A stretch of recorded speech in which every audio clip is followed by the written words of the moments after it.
Welcome to Reading Comprehension Session 10. Over the years, I have observed a remarkable shift towards argumentative and analytical passages in management entrance. So, once again, we have an argumentative passage with us. Before I show you the passage, let's very quickly understand what the argumentative style of writing is. So, argumentative has very little to do with arguments in the general sense of the term. Argumentative का मतलब अपनी बात को मजबूती से सामने रखना है। इसे ओपिनियन या पर्सपेक्टिव भी कह सकते हैं। अक्सर आर्ग्यूमेंटेटिव पैसेजेस में पॉइंट्स होते हैं, काउंटर पॉइंट्स होते हैं और ऑथर का जो ओपिनियन है वो बहुत क्लियरली नजर आता है। पिछले राइटअप में भी हमने ये देखा कि जिन बातों को ट्रेडिशनली बहुत पॉजिटिवली देखा जा रहा था, मॉडर्न उसके ऊपर जो ऑब्जर्वेशंस हैं वो अब साबित कर रहे हैं कि ये जो ऑप्टिमिज्म था ये पूरी तरह से वेल फाउंडेड नहीं था और इसका जो फ्लिप साइड है धीरे धीरे नजर आ रहा है। So quite often we come across passages that offer a sort of dream denied concept. तो पहले किसी चीज को लेकर के बहुत पॉजिटिविटी थी, उसको एक लैंडमार्क इन्वेंशन या डिस्कवरी माना जा रहा था, लेकिन धीरे धीरे करके ये समझ आया कि इसमें कई दिक्कतें हैं और कई बार तो ऐसा भी लगता है कि पॉजिटिव से ज्यादा नेगेटिव हुआ, एडवांटेज से ज्यादा डिसएडवांटेज हुआ। तो ऐसी ही एक पैसेज एक बार फिर से सेशन 10 में let's have a look. Quickly go for some milestone mapping. तो यहाँ एक पॉपुलर टॉपिक है, स्ट्रीमिंग प्लेटफॉर्म्स को लेकर के बहुत ऑप्टिमिज्म था क्योंकि स्ट्रीमिंग प्लेटफॉर्म्स ने दुनिया भर का जो कंटेंट है वो फिंगर टिप पे यूजर के ला दिया था और ऐसा माना जा रहा था कि जितनी भी कल्चरल डाइवर्सिटी है, दुनिया भर की जो आर्टिस्ट्री है, क्रिएटिविटी है, वो अब यूजर दुनिया के किसी भी हिस्से से एक्सेस कर सकता है। तो शुरुआत कुछ ऐसी ही हुई थी और अक्सर ये माना जा रहा था कि स्ट्रीमिंग प्लेटफॉर्म्स जो है वो अनप्रेसिडेंटेड डाइवर्सिटी और एक्सेस को, यूनिवर्सैलिटी को प्रमोट करेंगे। लेकिन जैसा कि हम यहाँ देख सकते हैं, the passage has a past point and then a modern counter point. यहाँ पर हैज ऑफन बीन हेराल्डेड को पॉजिटिवली देखा गया है, जबकि आगे देखिए हाउएवर यूज किया गया है और यहाँ पर लिखा है कि rather than providing unprecedented cultural diversity or access, what streaming platforms have achieved is creating cultural stereotypes. तो ये समझ आ रहा है कि ये पूरा राइटअप प्रोबेबली स्ट्रीमिंग प्लेटफॉर्म्स को लेकर के अभी जो एप्रीहेंशंस हैं उन पर फोकस्ड है। Once again we have a discussion about the past optimism and the present reality. यहाँ ये भी लिखा हुआ है कि कल्चरल स्टीरियोटाइप्स भी क्रिएट किए हैं स्ट्रीमिंग प्लेटफॉर्म्स ने और वो कंटेंट को मैनिपुलेट कर रहे हैं, यहाँ तक कि ओल्ड कंटेंट को पूरी तरह से इरेज भी किया जा रहा है। सो इरेजर का मतलब रिमूवल होता है। तो एक तरह से एक यहाँ पर मेजर प्रॉब्लम नजर आ रहा है स्ट्रीमिंग प्लेटफॉर्म्स को लेकर के। Let's try and summarize it into a single statement as we have been doing in the past.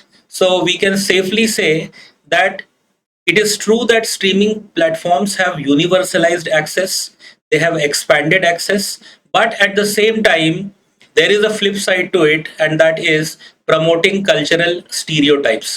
ये शब्द शायद कई लोगों के लिए नया है। स्टीरियोटाइप का मतलब होता है एक खास तरीके से चीजों को समझना या प्रेजेंट करना। इस टॉपिक को आगे पैसेज में एक्सप्लेन किया गया है, लेकिन मैं आपको पहले ही इसका एक छोटा सा इंसाइट दे देता हूँ। स्टीरियोटिपिकल प्रेजेंटेशन का मतलब है कि जो प्रेजेंटर है उसके अपने कुछ बायसेस हो सकते हैं आर्ट को लेकर के, कल्चर को लेकर के। तो देखने में ये मिलता है कि जैसे नेटफ्लिक्स है या अमेजोन प्राइम है, डिज्नी प्लस है, इन पर जो कंटेंट दिखाया जा रहा है, प्रमोट किया जा रहा है, वो एक पर्टिकुलर पर्सपेक्टिव को प्रेजेंट करता है। उसको देख करके हमें ऐसा लगता है कि शायद जिन देशों का कंटेंट प्रेजेंट किया जा रहा है वो ऐसे ही है, पर सच्चाई कुछ और है। ये सारे प्लेटफॉर्म्स कुछ पर्टिकुलर कंटेंट को ही प्रमोट कर रहे हैं, एक विचारधारा को ये प्रमोट करना चाहते हैं और दरअसल ये कल्चरल डाइवर्सिटी को नहीं दिखा रहे हैं। तो इसे हम स्टीरियोटाइप कह सकते हैं, या हम इसे कह सकते हैं कि एक एल्गोरिथम पॉपुलैरिटी के हिसाब से चूज कर रहा है कंटेंट को, ना कि कल्चरल डाइवर्सिटी के हिसाब से।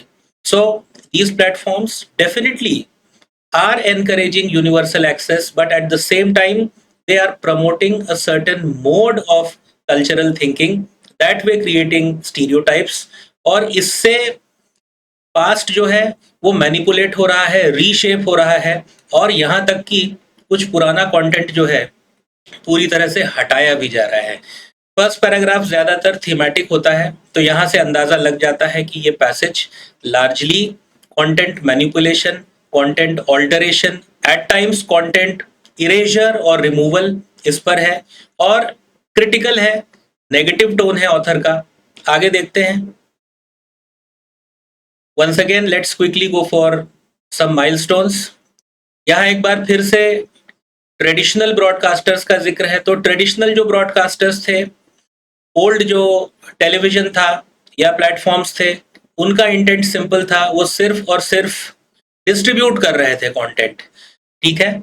लेकिन ये जो मॉडर्न हमारे प्लेटफॉर्म्स हैं जैसे नेटफ्लिक्स या अमेजोन प्राइम या डिज्नी प्लस और एंड मेनी मोर, इनफैक्ट लगभग सारे ही, ये सभी एक नैरोली डिफाइंड आइडियोलॉजी को प्रेजेंट कर रहे हैं, जिसको टेस्ट कम्युनिटीज भी यहाँ राइटअप में कहा गया है। तो टेस्ट कम्युनिटीज का मतलब यह है कि एक पर्टिकुलर रेसिपी या स्वाद को प्रेजेंट किया जा रहा है।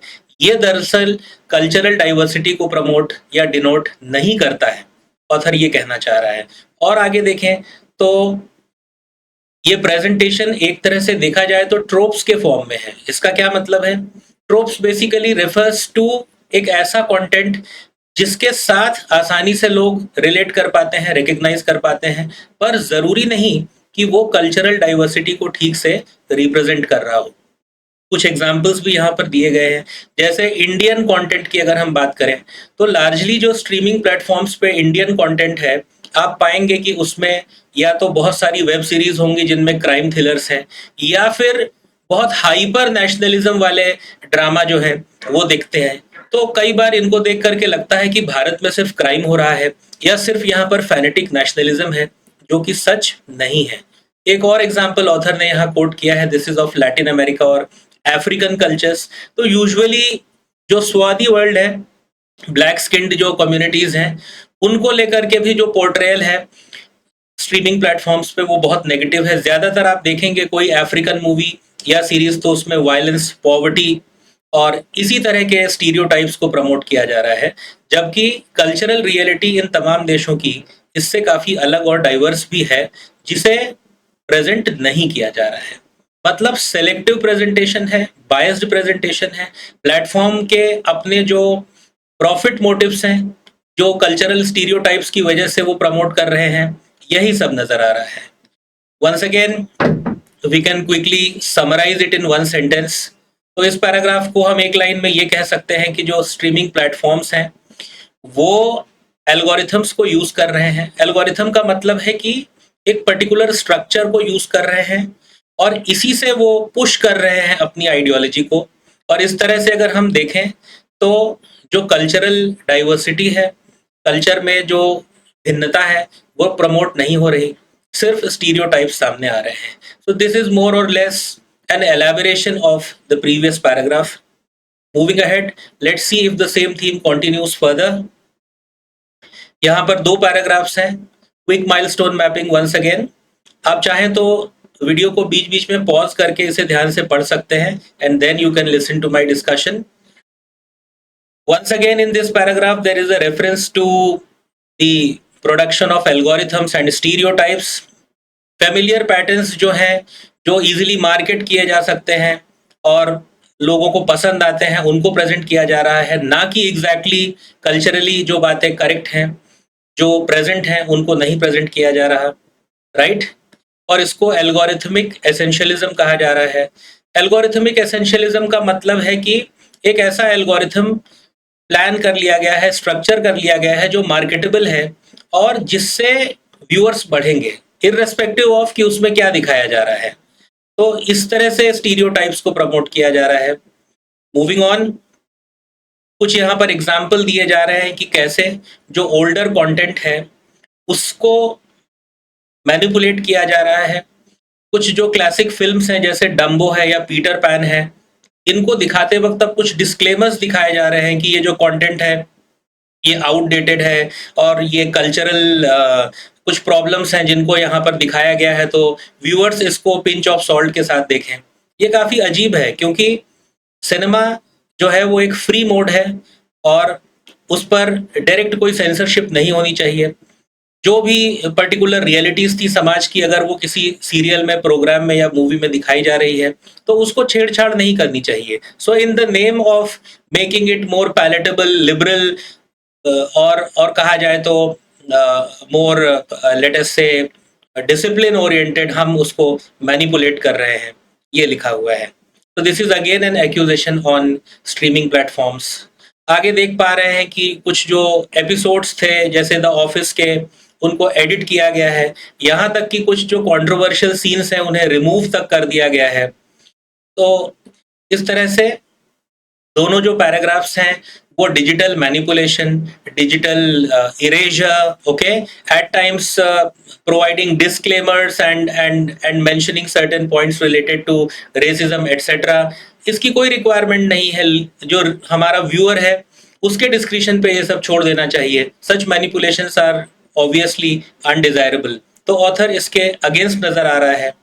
एक लाइन में अगर इससे समराइज करें तो जो एल्गोरिथम्स हैं वो कल्चरल स्टीरियोटाइप्स को प्रमोट कर रहे हैं, ऐसा कंटेंट सामने रख रहे हैं जो इजी है कंजम्पशन के लिए। कई प्लेटफॉर्म्स तो कंटेंट को एडिट कर रहे हैं, यहाँ तक कि बहुत सारा जो पास्ट कंटेंट है वो रिमूव भी कर दिया गया है। So as we can see these two paragraphs also carry forth the theme of stereotypical presentation, manipulation and removal of older content. Moving on, फिर दो पैराग्राफ्स हैं। यहाँ पर भी माइलस्टोन मैपिंग से समझ आ रहा है कि पिछले ही थॉट को यहाँ पर कंटिन्यू किया जा रहा है और कुछ फिल्में और जो सीरीज हैं वो पूरी तरह से हटा दी गई हैं। Now this appears to be very similar to an Orwellian system. George Orwell की बुक्स अगर हम पढ़ते हैं, let's say we read animal farm और 1984, तो वहां पे ये बिग ब्रदरली एटीट्यूड ऐसा ही था जहां पर चीजों को मैनिपुलेट किया जा रहा था, पुरानी इंफॉर्मेशन को पूरी तरह से हटा दिया जा रहा था। अगर हम हिस्ट्री के साथ छेड़छाड़ करते हैं, कंटेंट रिमूव करते हैं, तो शायद आगे चल करके लोगों को पता ही नहीं चलेगा कि पास्ट में क्या था। करेक्ट? तो इस तरह से बिल्कुल सिमिलर एक्यूजेशन यहाँ पर स्ट्रीमिंग प्लेटफॉर्म्स पे लगाया जा रहा है, जैसा जॉर्ज ऑरवेल अपनी किताबों में लगाते हैं कम्युनिस्ट आइडियोलॉजीज पे। यहाँ एक और टर्म यूज किया गया है, डिजिटल रिविजनिज्म। तो एक तरह से ये डिजिटल मैनिपुलेशन है। कहने के लिए तो ये है कि ऐसी चीजों को रिमूव किया गया है जो ऑब्जेक्शनेबल थी, but it is basically a sort of dictatorship and manipulation. तो ऑथर इसके अगेंस्ट है।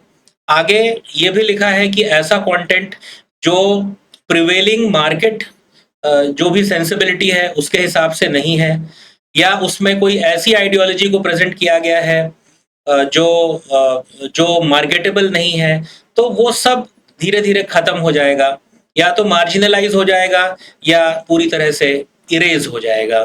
तो कल्चरल मेमोरी धीरे धीरे खत्म होती जाएगी। सो दिस इज क्वाइट अलार्मिंग। यहाँ पर भी जो दोनों पैराग्राफ्स हैं उसमें कल्चरल स्टीरियोटाइप्स, मैनिपुलेशन, इरेजर, इसी को आगे बढ़ाया गया है। कुछ टर्म्स इंट्रोड्यूस किए गए हैं जैसे digital revisionism. We can summarize it again in a single sentence. So we can say that streaming platforms are actually manipulating past things or cultural memory, and they are pushing forth a certain mode of thinking, and they are trying to set a very selective narrative, और ऐसा कुछ जो past से connected है और अभी उससे advantage नहीं दिख रहा है, उसे हटाया भी जा रहा है। Now this is once again a very dangerous trend. Author ने यहाँ भी इसको हाईलाइट किया है। Moving on to the last paragraph, this brings the entire discussion to a conclusion. ये 10 से स्टार्ट हो रहा है। Throughout the write-up, we could observe the argumentative tone. There is obviously a greater focus on the flip side of streaming platforms.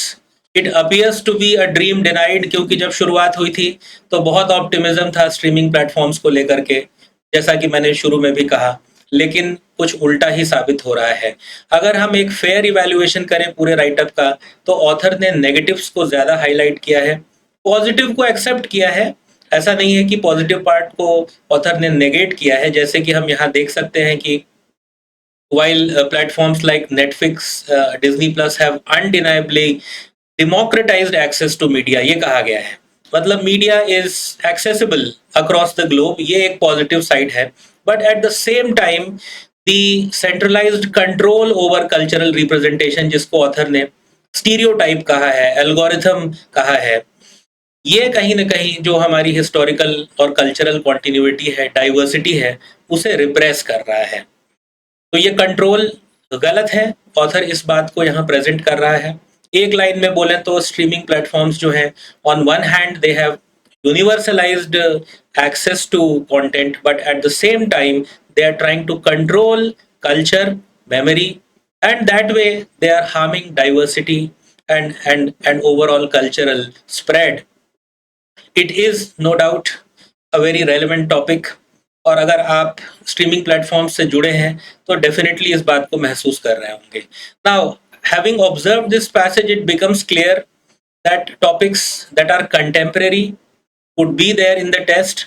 यहाँ एक ऐसा ही passage हमने अभी देखा। Let's move on to the questions. Milestones to be kept in mind so that we are not required to go back to the passage. कुछ pointers जो बहुत clear cut दिमाग में होने चाहिए। Point number 1, traditionally streaming platforms को लेकर के बहुत ऑप्टिमिज्म था, लेकिन अभी जो हमारा ऑब्जर्वेशन है वो कुछ इससे उल्टा है। स्ट्रीमिंग प्लेटफॉर्म्स ने कल्चरल स्टीरियोटाइप्स क्रिएट किए हैं, ओल्ड कंटेंट को मैनिपुलेट कर रहे हैं, अपना एक जो पर्सपेक्टिव है जो प्रॉफिटेबल है, जो कस्टमर बेस को इम्प्रूव कर रहा है, इंक्रीज कर रहा है, उस तरह के रिप्रेजेंटेशंस किए जा रहे हैं। कुछ ओल्ड कंटेंट के साथ ऐसे डिस्क्लेमर्स प्रेजेंट किए जा रहे हैं जो एक बार फिर से कंटेंट के साथ इंटरफियर कर रहे हैं। साथ ही साथ बहुत सारा पुराना कंटेंट इरेज किया जा रहा है। कुछ तो पूरे के पूरे एपिसोड्स और कुछ पुराने प्रोग्राम्स, मूवीज पूरी तरह से स्ट्रीमिंग प्लेटफॉर्म से हटा दिए जा रहे हैं। तो बड़ा रिस्क ये है कि हम कल्चरल डाइवर्सिटी और जो इंटरनेशनल क्रिएटिविटी है जो पास्ट में भी थी, वो धीरे धीरे कहीं खो ना दें, और एक ही तरह का जो व्यू पॉइंट है इससे पूरे दुनिया में प्रमोट हो रहा है। Moving on to the questions, so let's read the question stem very carefully.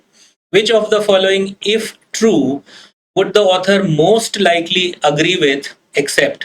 So most likely agree with मतलब ऑथर उसे सपोर्ट करेगा, और फिर एक्सेप्ट लिखा हुआ है, एक्सेप्ट LHS को उल्टा कर देता है, तो यहाँ अग्री का ऑपोजिट होगा डिसअग्री विथ, विच मीन्स हमें एक ऐसा स्टेटमेंट ढूंढना है ऑथर जिससे अग्री नहीं करेगा। नेचुरली अगर स्ट्रीमिंग प्लेटफॉर्म्स को लेकर के कोई बहुत पॉजिटिव स्टेटमेंट दिया गया है तो पॉसिबल है कि ऑथर उसके साथ अग्री नहीं करेगा, लेकिन ये भी याद रखना चाहिए कि ऑथर ने एक पॉइंट पॉजिटिवली भी कहा है, और वो पॉइंट क्या है कि स्ट्रीमिंग प्लेटफॉर्म्स ने डेफिनेटली कंटेंट को यूनिवर्सलाइज और स्प्रेड किया है पूरे दुनिया में, इससे इनकार नहीं किया जा सकता है। But the rest of the right up talks about the flip side and the negatives. तो ज्यादा प्रोबेबिलिटी ये है कि जो डिसएग्रीमेंट वाला पॉइंट होगा वो हाईली पॉजिटिव पॉइंट होगा और डिजिटल प्लेटफॉर्म्स को अप्रिशिएट कर रहा होगा, तो हम कह सकते हैं कि ऑथर उससे डिसएग्री करेगा। We have 4 options. 3 of the options are likely to be obviously present in the write-up and the author is likely to agree with them. और जो odd one out होगा वो हमारा आंसर होगा। Let's quickly have a look at the options. तो A में लिखा है algorithms में unintentionally reinforce reductive portrayal of cultures. ये पैसेज के हिसाब से बिल्कुल सही है, क्योंकि algorithms definitely ये काम करते हैं और वो एक पर्टिकुलर तरीके से पोर्ट्रे करते हैं कल्चर को, जो सही नहीं है पर ऐसा होता है। Now this is something written in the passage, तो इसे हम एलिमिनेट कर सकते हैं। सेकेंड ऑप्शन सेज एडिटिंग और removing content can alter how future audiences perceive its history. This is again a danger that this manipulation risks, ये भी passage में लिखा हुआ है, तो हम कह सकते हैं कि ये एक्सेप्ट में नहीं आएगा। ऑप्शन डी में लिखा है streaming platforms exercise significant control over cultural narratives, that is what cultural stereotyping और एल्गोरिथमिक डिसिप्लिन इज, ये भी पैसेज में लिखा हुआ है, hence incorrect. By elimination it has to be option C. Let's check. Personalised recommendations always enhance cultural diversity in viewing, जबकि इससे ठीक उल्टा हो रहा है, कल्चरल डाइवर्सिटी एनहांस नहीं हो रही है, उल्टा कल्चरल डाइवर्सिटी नैरो डाउन हो रही है और स्टीरियोटाइप्स प्रमोट हो रहे हैं। So C is the right option. Moving on to question number 2, which of the following best captures the role of examples such as the office and community in the passage? अब ये जो example यहाँ पर site किया गया है, author ने इसे किस तरह से साइट किया है पैसेज में, इसको at the back of the mind रख करके फिर हमें ये आंसर देना चाहिए। ऑप्शंस को भी ध्यान से पढ़ा जा सकता है, कई बार अगर क्वेश्चन बहुत अच्छे से ना समझ आए तो ऑप्शंस के थ्रू भी हम आंसर तक पहुंच सकते हैं। Since we have 4 options, 3 of the options are going to talk in a certain line of thought or argument, one option could be in a different line of thought, तो ऐसे odd one out को भी ढूंढ करके हम इसे answer कर सकते हैं। अगर क्वेश्चन बहुत अच्छे से समझ नहीं आ रहा तो ये अप्रोच भी फॉलो किया जा सकता है। So let's have a look at ideas that can be put in the same basket. A में लिखा है to illustrate how streaming platforms are legally obligated to censor content. अब ये जो पॉइंट यहाँ पर लिखा है ये इनकरेक्ट है। स्ट्रीमिंग प्लेटफॉर्म्स जो हैं वो सेंसरशिप के लिए ये उनका ऑब्लिगेशन है, ये बड़ा अच्छा काम है जो वो कर रहे हैं, ऐसा पैसेज में कहीं भी नहीं लिखा हुआ है। So this is something out of context. और ये जो ऊपर दोनों एग्जाम्पल्स हैं, द ऑफिस एंड कम्युनिटी, इसमें भी ऐसा कोई पॉइंट निकल करके नहीं आता है। So this is something extraneous to the passage, हम इसको एलिमिनेट कर सकते हैं। डी में लिखा है to argue that audiences prefer edited content over original versions, ये कहीं भी पैसेज में नहीं कहा। While streaming platforms are indeed editing original versions, they are manipulating sometimes removing the original content, लेकिन ऑडियंस इसे प्रेफर करते हैं ऐसा पैसेज में नहीं कहा गया है। ऑडियंस को अगर आप ओरिजिनल कंटेंट भी देंगे तो उन्हें वो भी पसंद आएगा। बेसिकली ऑडियंस को पता ही नहीं है कि ओरिजिनल क्या है और एडिटेड क्या है, तो उनको जो भी प्रेजेंट किया जाता है उनको अच्छा लगता है, राइट? तो this is something which can not be the answer, right? They don't prefer edited versions. C में लिखा है to highlight the superiority of traditional television over streaming platforms, while the author definitely presents the traditional television as more democratic and responsible for spread, but that doesn't mean the author has considered it superior to streaming platforms. Streaming platforms offer a bigger benefit of spreading things across the globe, तो ये कहीं नहीं कहा गया कि जो traditional television है वो सुपीरियर है, correct? It's not written anywhere.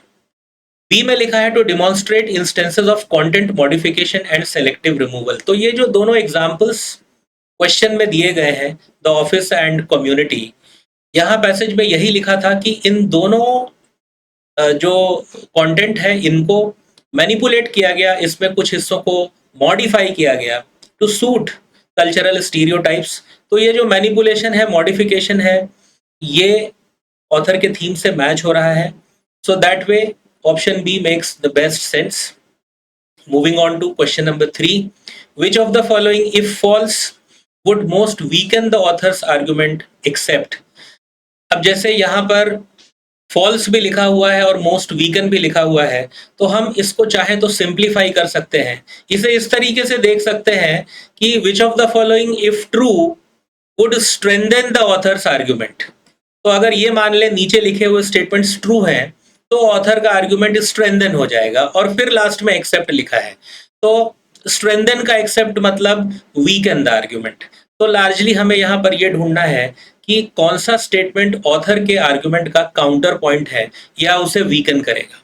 इसका क्या मतलब हुआ, 4 में से 3 स्टेटमेंट्स ऑथर के आर्गुमेंट को सपोर्ट करेंगे, हमें उन्हें हटा देना है, और जो उसे वीकन करता है उसे सेलेक्ट कर लेना है।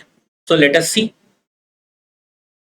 Algorithms rely on user engagement patterns to recommend content. ये बात पैसेज के हिसाब से बिल्कुल सही है, लेकिन हमें यहाँ एक काउंटर आर्गुमेंट ढूंढना है। So this is contrary to what we want, इसलिए ए गलत है। B says streaming platforms sometimes remove or edit older content clearly mentioned in the passage. Correct as per the author, but we want a counterpoint, so this can also be eliminated. D says stereotypes are easily recognizable and widely consumed patterns. Very true, because there is marketability for such production, and hence the author has presented it in the write-up. Author ने इसको accept किया है कि ऐसा हो रहा है। यहाँ हमें काउंटर पॉइंट चाहिए, ये भी गलत है। Option C makes the best sense. Viewers are expose to a wide variety of nuanced cultural representations. इस स्टेटमेंट का मतलब ये है कि स्ट्रीमिंग प्लेटफॉर्म्स हमारे सामने एक वैरायटी ऑफ कल्चर को प्रेजेंट करते हैं, मतलब उनका कोई स्टीरियोटाइप नहीं है, कोई एल्गोरिथम नहीं है, और वो दुनिया भर के डाइवर्स कल्चर को और उनके छोटे छोटे डिटेल्स को, नुएंस का मतलब होता है दोज माइन्यूट डिटेल्स, उसको भी रिप्रेजेंट कर रहे हैं। अगर ऐसा होता तो फिर ऑथर को कोई स्ट्रीमिंग प्लेटफॉर्म से प्रॉब्लम ही नहीं होता, which means C is a counter point to what the author has to say. Coming down to the last question, the author's use of the term algorithmic essentialism most nearly implies. इसका एक shadow answer पहले frame कर लेते हैं। Algorithmic essentialism क्या है? Algorithm इस तरह से बनाया जाता है कि उसमें कुछ पैरामीटर्स को फिक्स कर दिया जाता है, कल्चरल डाइवर्सिटी पे ध्यान नहीं दिया जाता है, पूरे वर्ल्ड को रिप्रेजेंट करना जरूरी नहीं है। एल्गोरिथम के सक्सेस के लिए जो चीजें जरूरी हैं वही एल्गोरिथम के कोडिंग में एसेंशियल होता है या जरूरी होता है। This is what algorithmic essentialism is. So let's quickly have a look at the options. Option A says the complete elimination of cultural diversity on streaming platforms. Complete elimination जैसा तो passage में कहीं नहीं लिखा है। Yes, cultural diversity is not being represented to the extent it ought to be. There is a stereotyping, but that doesn't mean there is a complete elimination of cultural diversity. पूरी तरह से elimination extremity का error है, इसे हटा सकते हैं। Ethical responsibility of algorithms to promote inclusivity. अगर ऐसा होता तब तो कोई प्रॉब्लम ही नहीं होती, सारे एल्गोरिथम्स एथिकली रिस्पॉन्सिबल होते और पूरे दुनिया को इंक्लूड किया जाता, तो फिर ऐसा कोई आरोप लग ही नहीं रहा होता। तो पैसेज के हिसाब से एल्गोरिथमिक एसेंशियलिज्म में ये पॉजिटिविटी बिल्कुल भी नहीं है। इस आइडिया को नेगेटिवली रिप्रेजेंट किया गया है पैसेज में। सो this is sort of counter point. The technical limitations of recommendation systems, ये भी जो पॉइंट है इसका एल्गोरिथमिक एसेंशियलिज्म से कोई लेना देना नहीं है। करेक्ट, उल्टा यहाँ पर हम मार्केटेबल बना रहे हैं चीज़ों को, कल्चरल आइडेंटिटीज को हम एक पर्टिकुलर स्टीरियोटाइप में प्रेजेंट कर रहे हैं। तो इस तरह से देखें तो ए, सी और डी ये सही आंसर्स नहीं है। By elimination we have option B, the reduction of complex cultural identities into simplified marketable trades. बिल्कुल सही है, ये स्टीरियोटाइप की जो बात हो रही है और एक प्रॉफिटेबल एल्गोरिथमिक एसेंशियलिज्म की बात हो रही है, वो ये ऑप्शन रिप्रेजेंट कर रहा है। So B has to be the correct option. So this brings me to the end of today's discussion. I hope the passage provided a lot of insight into ideas which were once you see considered novel, breakthroughs, remarkable, but gradually we are realizing their flip sides. इस तरह के और भी write-ups कुछ topics पर हैं जिन्हें हमें पढ़ते रहना चाहिए। पॉइंट काउंटर पॉइंट वाले जो पैसेजेस हैं इनको पढ़ने से हम प्रिपेयर्ड होते हैं आगे और ऐसे पैसेजेस को सॉल्व करने के लिए। So thanks a lot, will catch up in another session soon.